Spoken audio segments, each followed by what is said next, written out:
గౌరవనీయులు ఈ సభ అధ్యక్షులు స్థానిక మాజీ మున్సిపల్ చైర్మన్ సోదరులు నరసింహగౌడ్ గారు, ఈ సభ నిర్వాహకులు సోదరులు నాగర్ కర్నూలు మాజీ శాసనసభ్యులు శ్రీ జనార్దన్ రెడ్డి గారు, నాతో పాటు వేదిక మీద ఉన్నటువంటి గౌరవ సహచర మాజీ మంత్రివర్యులు సోదరులు శ్రీ శ్రీనివాస్ గౌడ్ గారు, శ్రీ లక్ష్మారెడ్డి గారు, మాజీ శాసనసభ్యులు సోదరులు జయపాల్ యాదవ్ గారు, సోదరులు హర్షవర్ధన్ రెడ్డి గారు, అదేవిధంగా ఈ మాజీ కార్పొరేషన్ చైర్మన్లు వచ్చినారు, ఇంతియాజ్ కానీ, నాయకులు బైకాన్ కానీ, అదేవిధంగా అభిలాష్ కానీ చాలామంది ఉన్నారు వేదిక మీద. మళ్ళీ ఒకరి పేరు చెప్పి ఒకరి పేరు చెప్పకపోతే బాగుంటుంది. తిరుపతి వీళ్ళందరూ పాతోళ్లే. ఈ నియోజకవర్గపు సీనియర్ నాయకులు మనోహర్ అన్న గారు, మాజీ మున్సిపల్ చైర్మన్ తులసిరామ్ గారు, అన్ని మండలాల 8 మండలాలకు సంబంధించి పట్టణానికి సంబంధించినటువంటి పార్టీ నాయకులు, ప్రజాప్రతినిధులు అందరికీ కూడా పేరు పేరున, మీడియా మిత్రులు కూడా పేరు పేరున నమస్కారాలు. 5 నిమిషాల కంటే ఎక్కువ తీసుకోను, ఎందుకంటే అందరూ అన్ని విషయాలు మాట్లాడారు. మేమందరం విషయాలు ఎట్లా మాట్లాడతామో అంతకంటే గొప్పగా మీరందరూ మాట్లాడారు. బక్కయ్య లాంటి వాడు అంత గొప్పగా మాట్లాడినాక మేము మాట్లాడేది ఏం లేదు. అంటే ఎవరున్నా లేకున్నా బక్కయ్య లాంటి వాళ్లకు తెలంగాణ వాదం చేరింది, మధ్యలో ఎక్కింది అంటే అది మన విజయం, కేసీఆర్ విజయం అక్కడే ఉంది. కేసీఆర్ శక్తి కానీ, బీఆర్ఎస్ పార్టీ శక్తి కానీ కొద్దిమంది నాయకులలో లేదు. నాయకుల చూపు వాళ్ళ రాజకీయ భవిష్యత్తు మీద ఉంటుంది ఎక్కువ మందిది, కానీ కార్యకర్తల చూపు అంతా కూడా కేసీఆర్ మీద ఉంటుంది. కేసీఆర్ చూపు తెలంగాణ మీద ఉంటుంది. అందుకోసమే 25 ఏళ్ల ప్రస్థానం అయినా కూడా ఈ పార్టీ పుట్టినాడు కొద్ది మందితో కేసీఆర్ ఎంబడి ప్రారంభమైనా కూడా ఒక్కొక్క అడుగు వేసుకుంటా ఇక్కడ వేదిక మీద ఉన్న వాళ్ళు అందరూ కానీ, మీరు కానీ, ఉమ్మడి జిల్లాలో ఉండేటువంటి చాలా మంది కానీ ఎప్పుడో తెలంగాణ వస్తుందో, ఎప్పుడు అధికారం వస్తుందో తెలియనికుండానే మనం ఒక ప్రస్థానం మొదలుపెట్టినాం, విజయవంతంగా ముందరికి పోయినాం. అమరుల త్యాగాలు తోడైనాయి, ప్రజలు ఏకమైనరు, సంఘటితమైనరు, తెలంగాణ సాధించుకున్నాం. 10 ఏళ్ళు అద్భుతమైనటువంటి రీతిలో తెలంగాణను అభివృద్ధి చేసుకున్నాం. అదంతా మన కళ్ళ ముందు ఉంది, ప్రజల కళ్ళ ముందు ఉంది. దీన్ని ఎవరు కాదనిలే. కేసీఆర్ అభివృద్ధి చేయలేదని కాంగ్రెస్ పార్టీకి ఓటు వేయలే. 10 ఏళ్లలో తెలంగాణలో మేలు జరగలేదని కాంగ్రెస్ ఓటు వేయలే. ప్రజలు కాంగ్రెస్ చేసినటువంటి భారీ మోసపు మాటలను, భారీ వాగ్దానాలను ఆశపడి నమ్మిండ్రు. మనం ఆశపడితే తప్పకుండా మోసం జరుగుతుంది. ఆలోచన చేస్తే ఎప్పుడు మోసానికి గురిగాం. ఆశపడ్డ ప్రతి సందర్భంలో కూడా మోసపోతాం మనం. అది చరిత్ర రుజువు చేస్తూ ఉంది మనకు. కేసీఆర్ చేస్తున్నాయి అన్ని ఎల్లడిగా ఉన్నాయి కదా.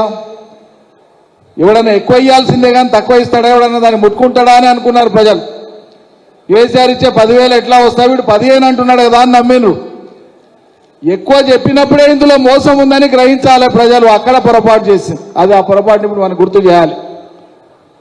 ఈ పాలిచ్చే పిల్లగానికి లేదా ఆకలైనప్పుడు ఇంత తల్లి అన్నం తినిపించాల్సినటువంటి పిల్లగానికి ఆకలి అవుతుంది వాడు ఏడుస్తాడు, అన్నం పెడితే ఊకుంటాడు, లేదా పాలు దాపితే ఊకుంటాడు. కానీ వానికి కారు బొమ్మ తీసి నీ చేతిలో పెడితే వాడు అటం పెడతాడు తప్ప కారు బొమ్మ బాగుందని అటం పెట్టేది ఆపుతాడా? అంత చిన్న పసిపిల్లలకు ఉండేంత ఇంగితం కూడా మనకు లేకుండా వాడు చెప్పంగానే బోల్తా పడిపోయినా. 15,000 అనగానే బోల్తా పడ్డాం, కౌలు రైతులకు అనగానే బోల్తా పడ్డాం, కూలీలకు ఇస్తారనగానే బోల్తా పడ్డాం, అత్త కోడలు కలిపి పైసలు ఇస్తామనగానే బోల్తా పడ్డాం. 1 కాదు 2 కాదు, అన్ని మోసమే జరిగిపోయినాయి. ఇలా రాష్ట్రంలో ఏం కనిపిస్తుంది? ఏం చూడకూడదు అనుకోని మనం తెలంగాణను సాధించుకొని పట్టుబట్టి అభివృద్ధి చేసినామో మళ్ళా అవి మన కళ్ళ ముందల కనిపిస్తుంది.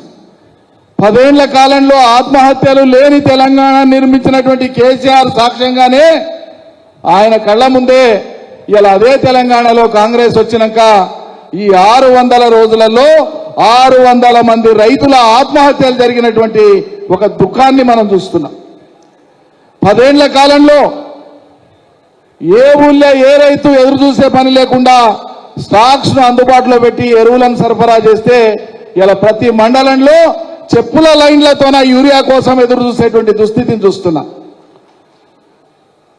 కరెంటు ఎన్నిసార్లు పోతుందో ఎన్నిసార్లు వస్తుందో తెలియని పరిస్థితిని చూస్తున్నాం.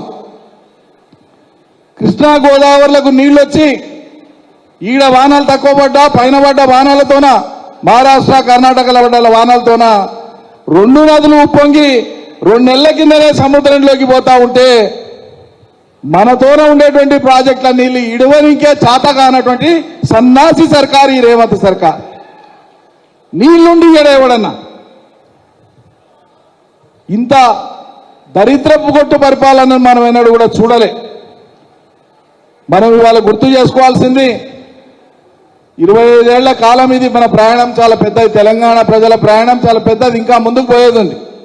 ఓ తట్టు తగిలినట్లు ఇవాళ మనకు 10 ఏళ్ల తర్వాత ఓ తట్టు తగిలినట్లు మళ్ళా సవరించుకొని నలక ప్రారంభిస్తాం. 2 ఏళ్లు కావనే వస్తుంది, ఇంకేముంది, ఇంకా చూడబోతే 3 ఏళ్లే. ఈ 3 ఏళ్ల లోపల ఎన్నెన్ని పరిణామాలు జరుగుతాయో తెలియదు, ఇంకేమేమి జరుగుతుందో తెలియదు. ఎప్పుడైనా కూడా ఎన్నికలు వస్తాయి. ఇప్పుడు ముందు స్థానిక సంస్థలు వస్తున్నాయి. బలోపేతమైదాం, ఐక్యంగా ఉందాం, మన పార్టీని గెలిపించుకునేటువంటి దాని మీద దృష్టి పెడదాం. నాయకులు ఎవరో ఎక్కడి నుంచో రారు. నాయకులు ఎప్పుడు కూడా పార్టీ అవకాశం ఇస్తేనే నాయకులు అవుతారు తప్ప నాయకులు పార్టీని పెంచేది ఏముండదు. పార్టీని పెంచేది, కాపాడేది ఉప్పిడి ఉపాసం ఉండి పనిచేసేటువంటి కార్యకర్తలే తప్ప ఎవరో పైనుంచి దిగిరారు. ఇది మన పార్టీకి అనుభవం ఉంది. తట్టు తాకినప్పుడల్లా అంత బాగున్నప్పుడు ఉరుకురుకులాడతారు. జరంత పార్టీ అధికారం పోయిందనగానే ఎవరి దారి వాళ్ళు చూసుకునేటువంటి స్వార్థపరులు ఉంటారు. ఇది కొత్త అంశమేం కాదు, కొత్త కాదు. పార్టీ పెట్టినాక తొలినాళ్లలో 2001లో మనం మొదలు పెడితే 2004 తర్వాత 2008 ఉప ఎన్నికలు వస్తే 2008 ఉప ఎన్నికలలో మనకు జర తట్టు తగలంగానే ఫలితాలు అనుకున్నట్లు రాకపోగానే చాలా మంది వరుస కట్టిపోయింది. మన దాంట్లో ఉన్న ఎమ్మెల్యేలను కూడా 10 మందిని రాజశేఖర రెడ్డి కలుపుకున్నాడు. ఇంకా తెలంగాణ ఆడింది, అయ్యప్ప ఇంకా కేసీఆర్ని ఆడున్నావు, నీ వల్ల ఏమవుతుంది? వాళ్ళ ఎక్కిరిచ్చుడు గేలిగిచ్చుడు ఇంతంత కాదు, వాళ్ళ అవమాన మాటలు ఇంతంత కాదు. పంటి బిగిన అన్ని కూడా మనసులో పెట్టుకున్నాం. వాళ్ళ మీద తిరిగి మాట్లాడలే, జిద్దు చూపించినాం, తెలంగాణను ఏకం చేసినాం, వాళ్ళ తలకాయ కొట్టినట్లు తెలంగాణ రాష్ట్రాన్ని సాధించి చూపించినాం. 10 ఏళ్ల తర్వాత మళ్ళా కేవలం 1.85% అంటే 2 కంటే తక్కువ శాతం ఓట్ల తేడాతో మనం అధికారం కోల్పోయినాం. చింత లేదు, ప్రతిపక్ష పాత్ర పోషిస్తున్నాం. దీనికి పెద్దగా ఆకాశం ఏదో బద్దలైనట్లు, ఇంకేందో భవిష్యత్తే లేనట్లు, పార్టీ భవిష్యత్తు ఎవరికి లేనిది. తెలంగాణకు బంగారు భవిష్యత్తు ఉంది, బీఆర్ఎస్ కు బంగారు భవిష్యత్తు ఉంది. భవిష్యత్తు లేదనుకునేటువంటి వాళ్ళకే భవిష్యత్తు ఉండదు. ఉజ్వలమైన భవిష్యత్తు ఉంది బీఆర్ఎస్ పార్టీకి. రాబోయే రోజులలో రాష్ట్రంలో కేంద్రంలో కీలక పాత్ర పోషించే పరిస్థితి కేసీఆర్కి వస్తుంది. మీరు రాసి పెట్టుకోండి. ఇలా ఈ తారీఖు నాడు అచ్చంపేట సభలో మనం మాట్లాడుకుంటున్నాం. మళ్ళా పరిస్థితి వచ్చినాడు మళ్ళా మనం పునరావృతం అవుతుంది మన పరిస్థితి. కొంత నిగ్రహం అవసరం, ఓపిక అవసరం.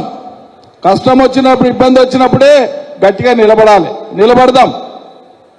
ఇలా మీరు మాకంటే ముందు ఆతురత చూపించి పార్టీని ఎట్లా కాపాడుకోవాలనేటువంటి జిత్తు మీలో ఏదైతే కనిపించిందో దానికి నేను పాదాభివందనం చేస్తున్నా, ఆ స్పిరిట్ కి పాదాభివందనం చేస్తున్నా. ఇది మామూలుది కాదు.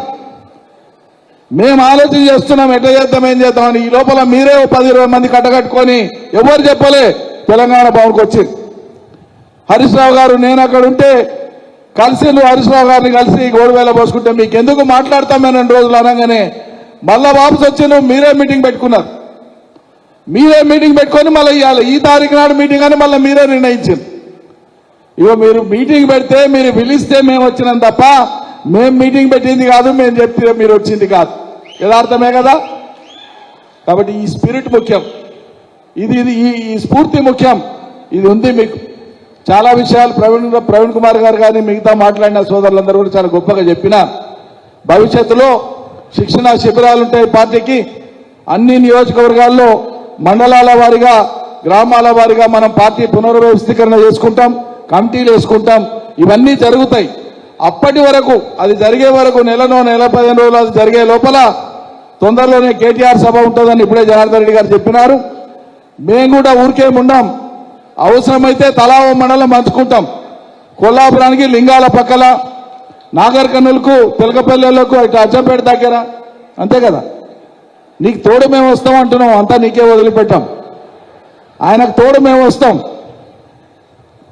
శ్రీనివాస్ గౌడ్ గారు కానీ లక్ష్మారెడ్డి గారు కానీ నేను కానీ జయపాలన్న కానీ అందరం కూడా అందరం కట్టకట్టుకొని పోయే వదలు అవసరమైతే ఒక్కొక్కరు మండలం పోదాం ఒక్కొక్కరు మండల బాధ్యత తీసుకుందాం ఆనే వారం రోజులు తీసుకువేద్దాం మా నియోజకవర్గాలు మా మండలాలతో పాటు మీ మండలాల బాధ్యత కూడా మాదే అనుకొని మేము పనిచేస్తాం మీరు నిశ్చితంగా ఉండండి 8కి 8 జడ్పీటీసీలు ఎంపీపీలు గెలిచే విధంగా కార్యాచరణ పూనుకొని ముందరికి పోదాం గెలిచి తీరుదాం జై తెలంగాణ కేసీఆర్ నాయకత్వం